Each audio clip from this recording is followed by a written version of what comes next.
Hello and welcome to another episode of When Women in Business. I'm your hostess, Frederica, and I have in the studio with us today, Miss Stephanie Sherman. Hi, Stephanie.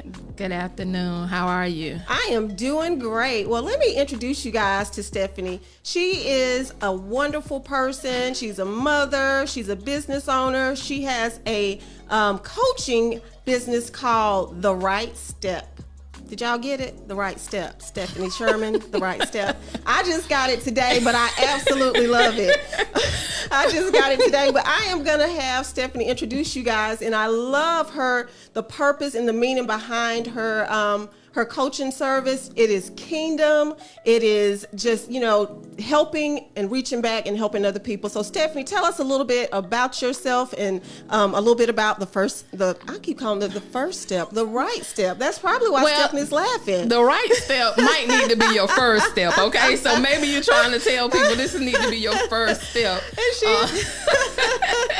So it's okay. I know what you mean. It's kind of, you know what? The name was given to me. I have to give my brother credit for it. So that I didn't even come up with the name, but the Right Step coaching is coaching with kingdom principles. If you don't want to hear about God, if you don't want to know about God, I'm not the coach for you. But what I do with the Right Step, I will empower you to cultivate the gifts that God has placed in you so you can see the manifestation of God in your life. So that's the basis of the Right Step. You don't have to be at a certain level when you come to me. You don't have to be in a certain mind frame when you come to me, because one thing I'm gonna tell you, while coaching with me, I do know that you do have to have a certain mindset to succeed. But if I ever get to the point that you need to get, because I'm not a therapist, I'm a coach, and there's a difference. So if you need to get to that point where you have to stop out to go to therapy, then we could take a break from coaching until you get the therapy you need to move forward. I think that is amazing. A lot of times, and you said there's a difference between coaching and therapy. When I went into coaching, went to a coach personally, I actually did not understand that there was a difference. I knew I needed to talk. I knew I was ready to change, but I didn't realize really what the difference was. So Stephanie, tell the audience, what is the difference? What's the difference? And I know you have to be licensed for one, but explain to the audience what you have to be prepared for and what the difference is between coaching and therapy.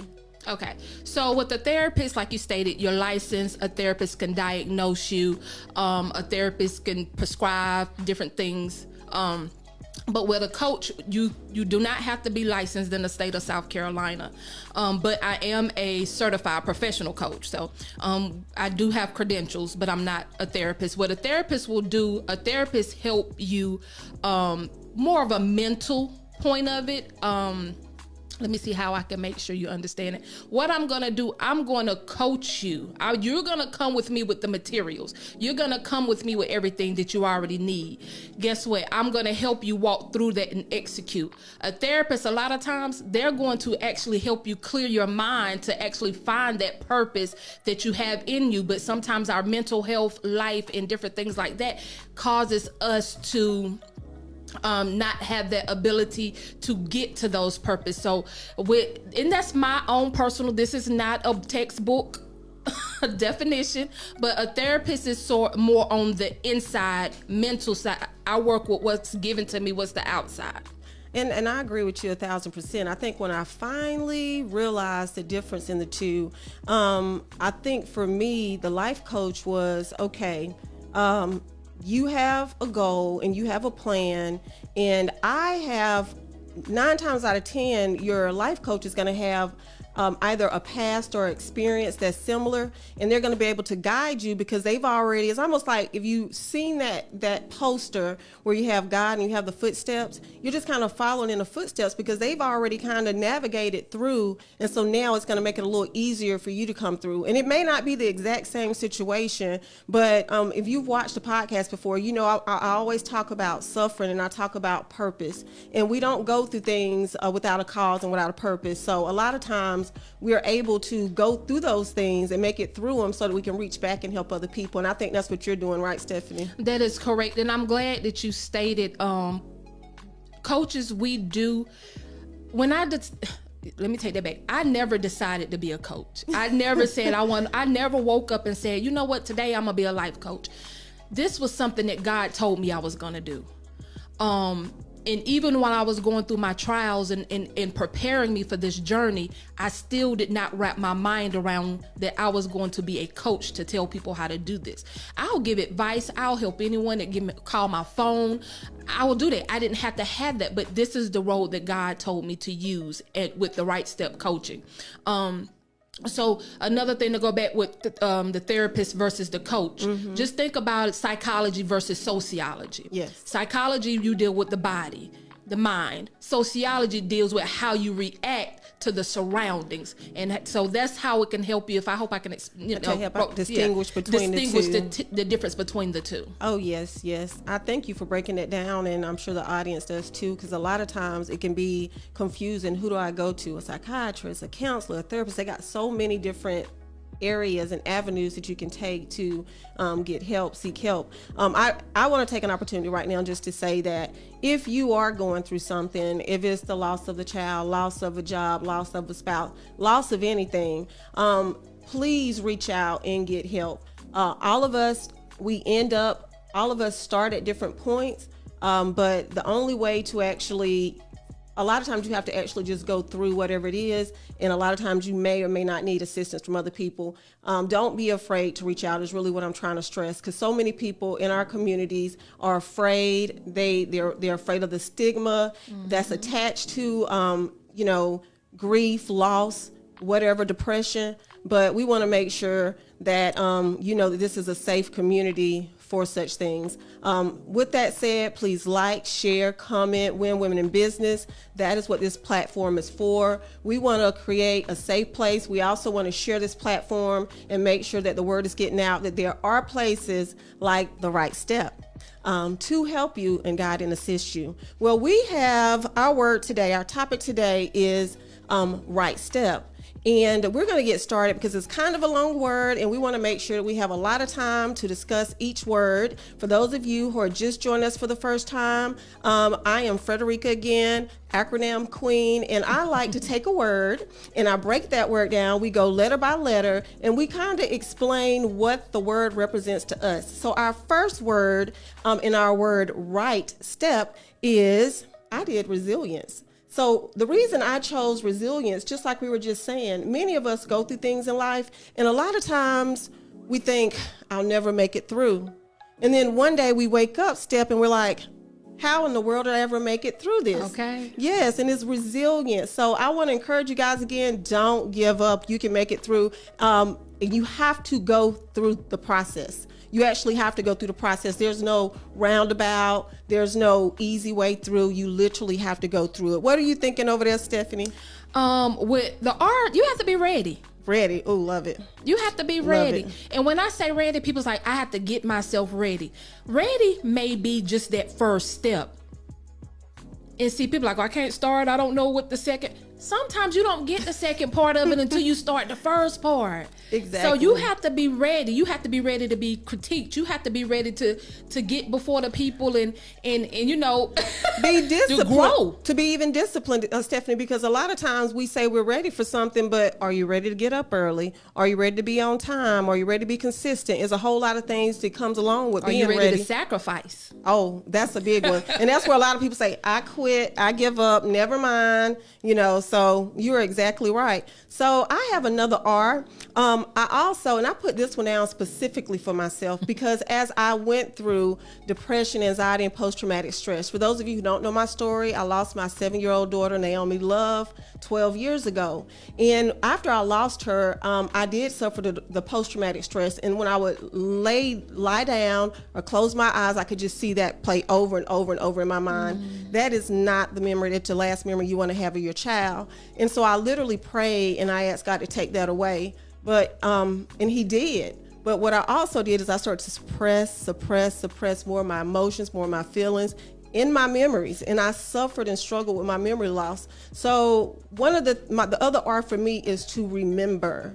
Because even though we go through things and they're painful, sometimes we have to remember the past, not get stuck in the past, not focus on the past, but sometimes we just have to remember the past to help us to move forward in the future. And so over the last year and a half, as I've been doing the podcast, it's funny, our producer Ed told me a while back, he said, Frederica, I feel like this is kind of like therapy for you. And to be honest, it is, because it's allowing me to remember what I've gone through. I'm sharing these stories. I'm sharing my testimony. And the more I share my testimony, the more I realize, the more it's been able to help me heal. But so that's my other R. Did you have anything else to add to the R, Stephanie? Or we're going to... And what you was talking about as it pertains to remembering, that's why journaling is so helpful. It's not journaling just to get it out, but sometimes when we get into that rut of, I've made it this far, and sometimes when you walk through something, you don't realize how far you've come. And so sometimes you have to have those touch points to say, you know what, I'm not where I want to be, but I'm not where I used to be. So if you go back and look at that journal and those journaling, that can refocus you, another R word, that can refocus you to help you to move on. Sometimes you have to reevaluate to help you move forward, to understand that, hey, I can get through this. I'm not where I want to be, but guess what? I've accomplished A, B, and C. And you got to understand it's your race at your pace. It is. And you got to understand also that with it being your race at your pace, your big leap might be a baby step to me. Yes. And vice versa, but it doesn't negate the step that was made. You said something, and it's somewhere in my notes, and I can't find it right now. I went back, and I really enjoyed looking at a lot of I found it. It's on one of our other words that I plan on using later, but I'm going to jump ahead for a moment, and I'll come back, and I'll use it again. I can do that.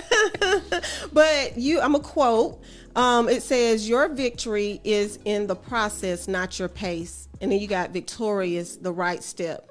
And I love that quote, because a lot of times we want to rush through, and we want, or we want to say, and I'm guilty of it. I'm always like, okay, I'm behind. I got to catch up. I got to do this, and this. As a matter of fact, when I started this podcast and when I started my business, I worked 7 days a week. And after a year of doing that, I finally dawned on me, Stephanie, that God only worked 6 days a week. I'm not God. I can't do this. And I was really, kind of getting towards burnout. And I was just like, you know what? I don't mind going reverse. And so I slowed everything down. I'll finish that when I get to that letter, though. So we're going to jump into our next letter, which is the I. And for me, I wrote down independence. But but I didn't write it down for like what we generally think of about being independent, because a lot of times we think, I remember that was my song back in the day. You remember that song? INDE. That was my song. I was like, I'll be all crunk hyped up. That was my song. I just learned something new about you. Girl, I love the dance step, but that was my song. I was Little Miss Independence. And I really wrote this word down because sometimes we can be so independent that we're independent of God, that we have our focus on self versus our focus on him. And I also want to use the word independence because sometimes we can also become codependent on other people. And so one of the things that I'm learning in this season is to be not so dependent on other people and expecting things from other people, but to know that all my blessings come from God. He might use you, Step. He might use my husband. He might use Ed or a coworker or a friend.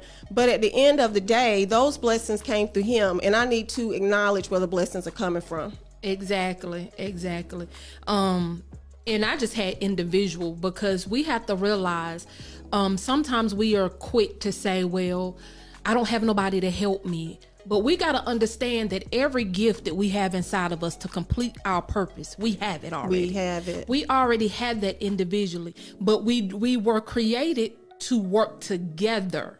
So until I can be a good teammate, I have to be a good individual. So until I can coach someone to a certain level, I have to kind of master that, or even have some experience to properly coach. Now, not all situations I've been through. Your grief is different from my grief, but guess what? It's grief.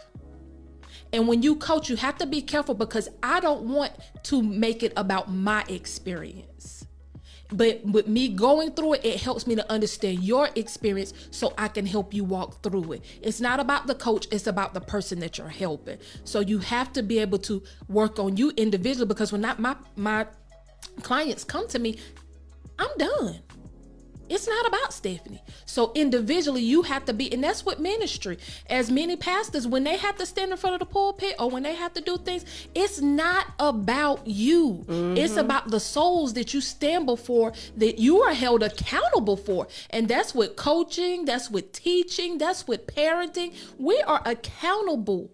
But we have to be accountable for ourselves first and our actions first before we can hold somebody else or be that accountability partner. We sure are. As a matter of fact, Steffi and I, we prayed before we came on today. And the reason we did is because we both realized we're on assignment.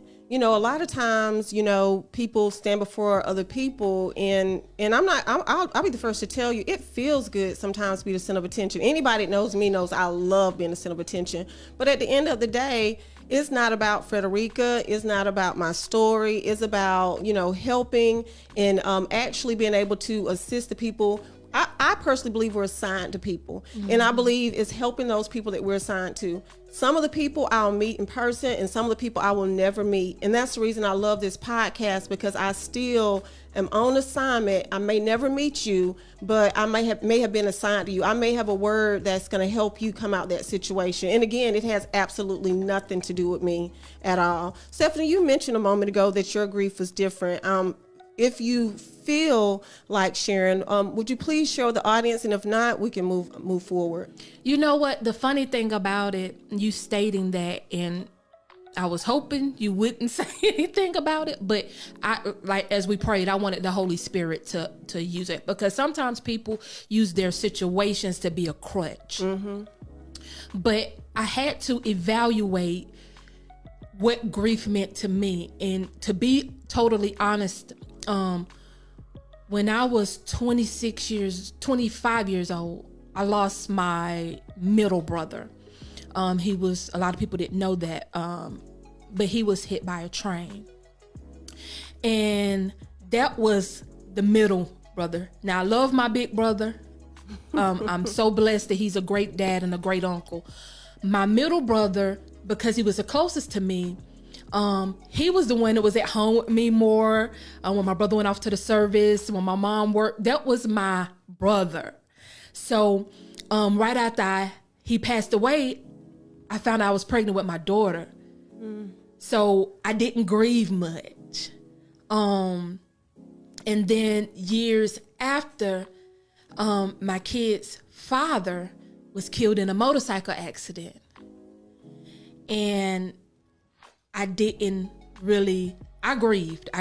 And when I tell you, God just released me from that grief.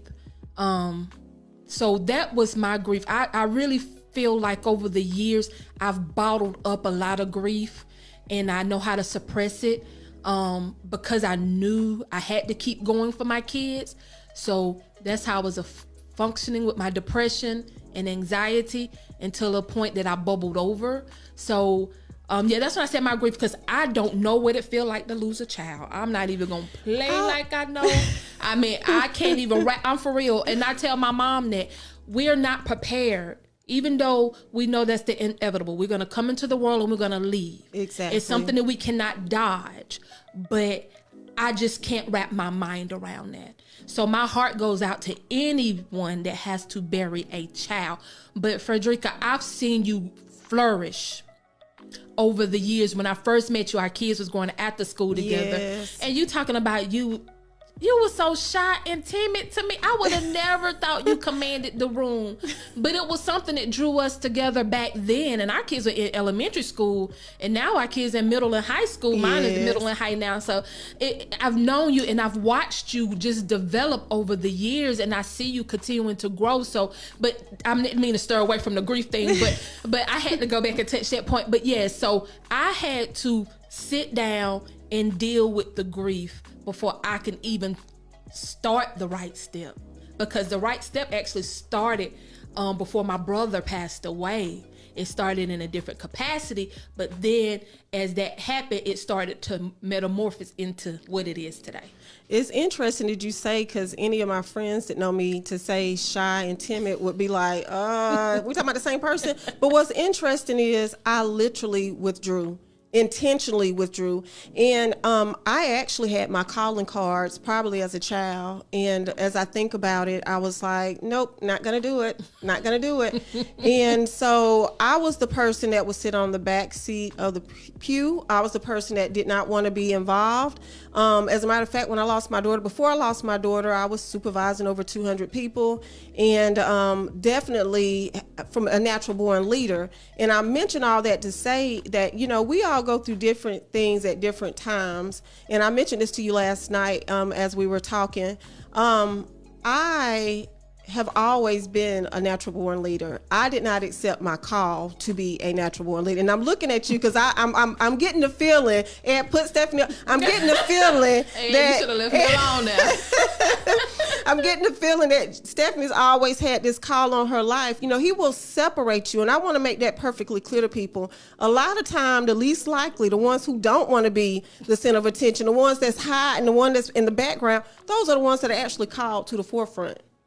So yeah, it is. It's funny you say that because a lot of my friends, a lot of people that know me, you have something that you want to do, I'm gonna cheer. Yes. Even when I was in a sorority, and people's like, "You in a sorority? You don't step?" No, I don't step, but I'm gonna set those props up. I'm gonna make sure that background's straight. I might even sing. I even had to sing for a song, do a cover for a song for our step show one year in college. So I was the behind the scenes, Yes. let's make you shine. But the other thing about that, I just realized I literally have chills and goosebumps right now. But what I just realized, because I have a friend, she says, I'm a master. I forgot how she said it. Tamika, how do you say that? I think she said something along the lines, I'm a master of none, something. Basically, she has so many skills. And I feel like I'm the same way. Stephanie, you need to start a business? Okay. I can do so many different things, but all those things that we go through in life and we think, this is just pointless, I'm just doing it. Do you not know you're in school? You are being trained in those things that you hate doing. And I'll mention this briefly. Me and my husband went through legal battle from hell, and it wasn't criminal, but it was just day in, day out. And I'll be honest with you, at this point, I already had a master's degree, and I could not write. And it wasn't I couldn't write. I hadn't learned how the thought process, my words didn't flow properly. To me, I couldn't write. Now, my friends always said you were a good writer. I couldn't write. However, God was training me. I was in school because I could not have learned what I learned in the 2 years that I learned it the way that he had me doing it. I was writing professional documents that attorneys were saying, who wrote this? Mm-hmm. Like, who wrote this? So we have skills. So a lot of times those situations, that pain that we go through, we're thinking that, why am I going through this? What is the point of this? Is pointless. I should be beyond this in my life. But a lot of times we are exactly where we need to be because he is preparing us for the right step. Yeah. And when you say, just talking about preparation and getting started, one analogy that God always brings to me when someone say I can't do this, or I'm broken, or I can't be fixed, or I'm not worthy, you can't use me, I can't be used. Growing up in the South, I guess I've had a lot of experience seeing stained glass windows in a church. So, now they have molds and things, but stained glass windows was nothing but repurposed broken glass. And it's so beautiful. So beautiful. Yes. So just imagine, you can be repurposed just because, and even if you look at like the even things, think about something that you have in your house right now that it started out being this, but you have repurposed for that. We have to look at that as a transition in our life. I may start out a water bottle, but I might hold something else later. That doesn't mean the value of me changed. The purpose of me changed. Exactly. And there's so many items, like I'll give you, for example, a Ziploc bag. Exactly. A Ziploc bag. I played a game once before, and I took common everyday items, paper clips, Ziploc bags, things of that nature, even a handkerchief or Kleenex. And we had like a minute to write down a list, and I'm gonna encourage you guys to do that. Write down as many purposes that you can find for a Ziploc bag. It's countless. Mm-hmm. And the reason I would like you to do that is so you can realize what we're saying is there are multiple purposes for something, the Post-it note. And so don't limit yourself. And a lot of this started, the Ziploc bag, the Post-it note, it started from somebody's idea. Mm-hmm. And so I want to encourage you also to think about and to just, sit down, write and journal, like we said, and come to find out what it is that your purpose and that you're born to do. So we're going to jump back in. I think we were on the G. We are not going to get through the right step acronym today. And I want you guys to know that it is totally okay. Again, we're going to play another game. Why don't you fill in the blanks? Write down what you think each word means and represents to you, because the whole point of today's conversation is to get you on the right step. Like I like to say also, the first step, 2 steps. Yeah. Yes. And even do it with your own name. Yes. Do it with your name, and you'll realize that it'll get you thinking about yourself and how to get ready. Mm-hmm. And taking the next step, which would be the right step. Every time I've ever done a job interview, I always do my name acronym just to reiterate to me personally what my skills and my gifts are. And whenever you get a chance, will you throw up? I want to do a quick commercial and thank our our sponsor today, which is Tags & Co. Touched by an Angel Gift Shop and Consignments, located in the beautiful town of Pickens, South Carolina. Please come down, join us, 225 Punkintown Highway. One of the things I like about the Market at the Mill and Tags & Co. is it's very unique items that you can't get anywhere else. So come on down and join us. Until next time, we just want to thank you. Okay, we're going to jump into our next. Oh, I know I wanted to add something else for G. Mm-hmm. So I'm going to read this. People are turning away from the church. Me and you were talking about that last night, and I wanted to make sure that I mentioned it. I kind of looked up and did a little bit of research, and it was talking about Generation Z, ages 18 to 29. There's a decline in organized religion. And the reason I brought that up, because the church, let me see. Oh, I know what I want to say about that. Yeah. I know what I want to say. A lot of times people are turning away from the church because they feel like it's old-fashioned or people don't accept them or their beliefs. But one of the things that Steph and I talked about last night is everything is in the Word.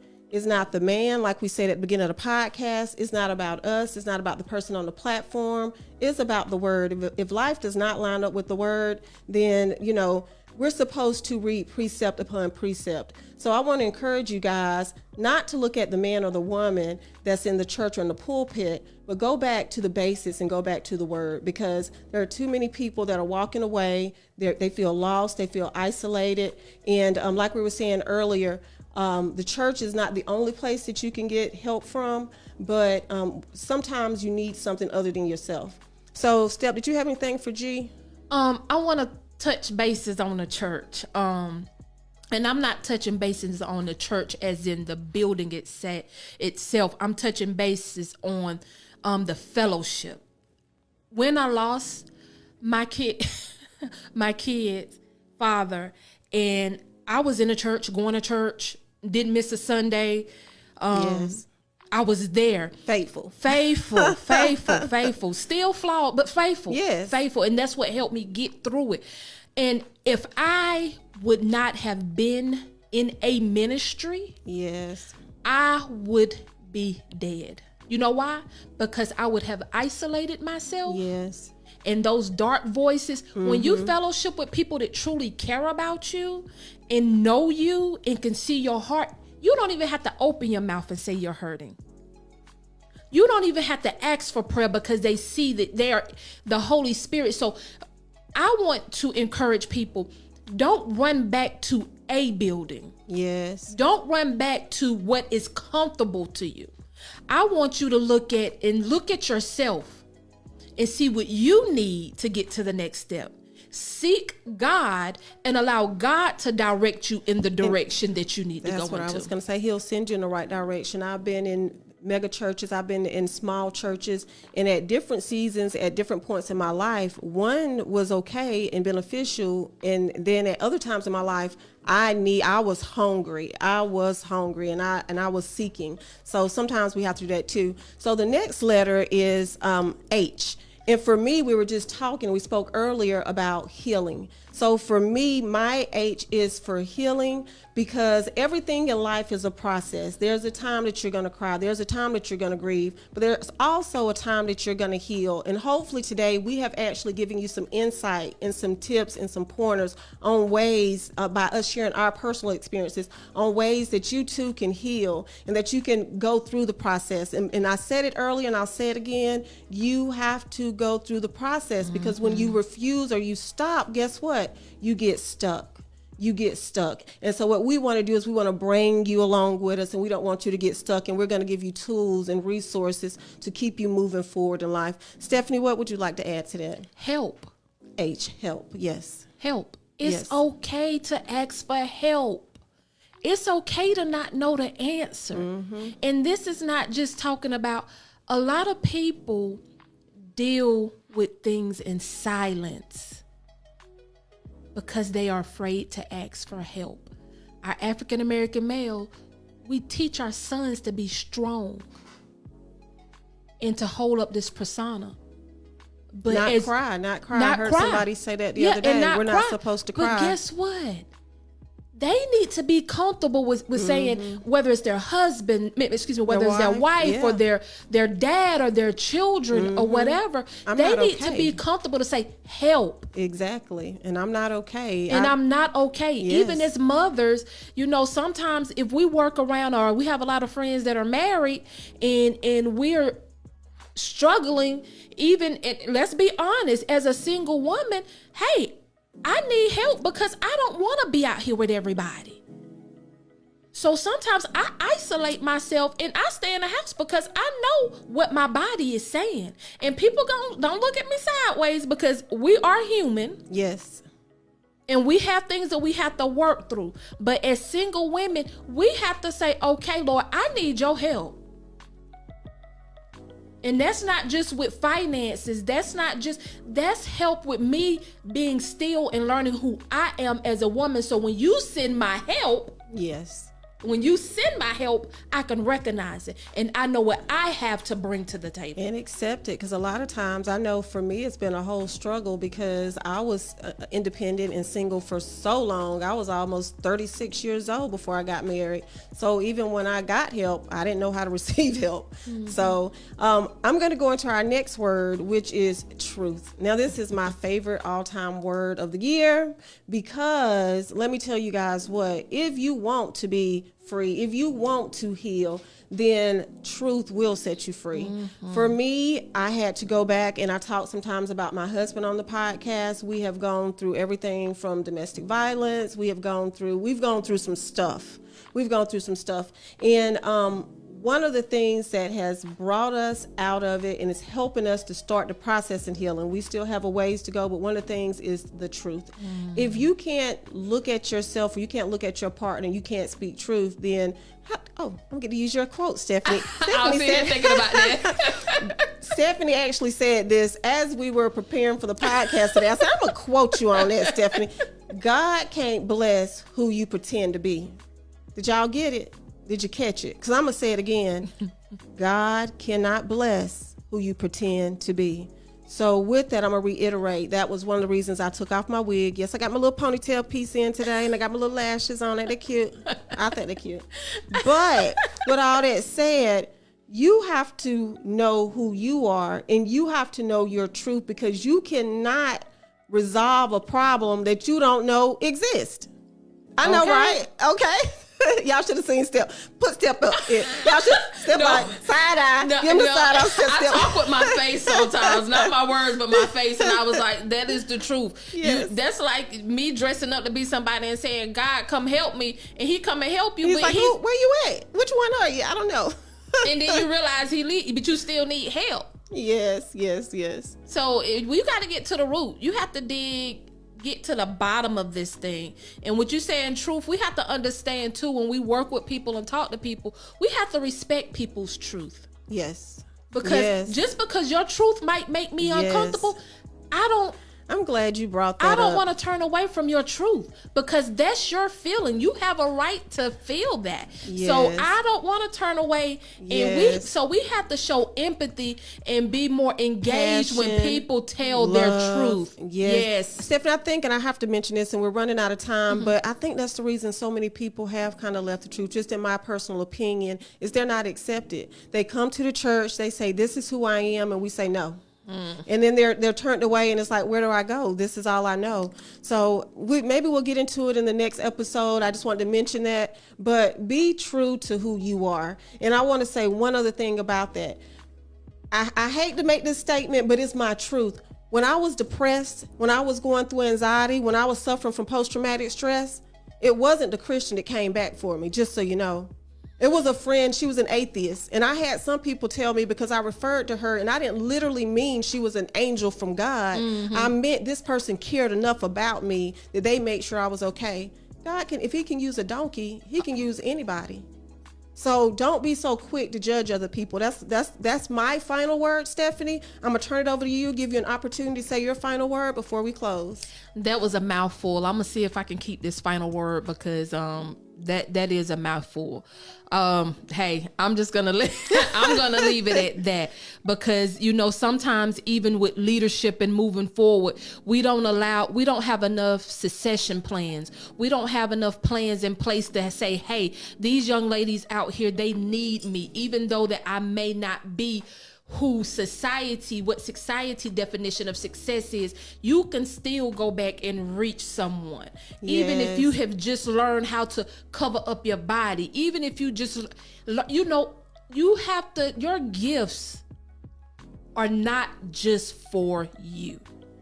And I'm going to leave that right there, because I could have went on and on and on. I can't say, and I can't add anything else to it. So as always, we just want to encourage you guys to be blessed, to be grounded, and to be you. Until next time.